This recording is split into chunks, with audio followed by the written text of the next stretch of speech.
سلام بچه ها. 3 گربه کوچولو کنار فانوس دریایی انقدر بازی کردن خسته شدن. پیپو گفت وقتشه بریم پیش مامان و بابامون، آخه دلم براشون تنگ شده. لونا گفت من گلهامو با خانوادم تقسیم میکنم.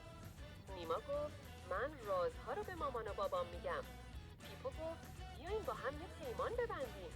لونا گفت هر وقت دلمون تنگ شد همینجا بیاین همدیگر رو ببینیم. نیما گفت کنار فانوس دریایی محل بازی ما باشه. دستهای کوچیکشون رو روی هم گذاشتن. فانوس نورش رو روی دستهاشون انداخت. ستاره ها چشمک زدن و غیبشون زد. صبح شده بود. روشنایی هوا راه رو روشن‌تر کرده بود. فانوس دریایی به خونه هاشون خیلی نزدیک بود.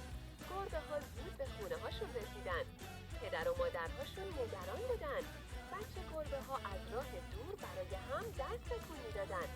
پیپو گفت بچه ها قصه ها وقتی لذت بخش میشن که با مامان و بابامون گوش بدیم. لونا گفت شادی هامونو با خانوادمون تقسیم کنیم. نیما گفت رازها وقتی ادامه دارن که خانوادمون همراهمون باشه. بچه ها فصل دوم قصه هامون از همین قصه شروع شده.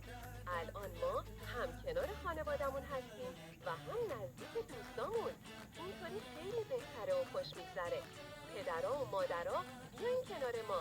وقت قصه ها. شاد باشید.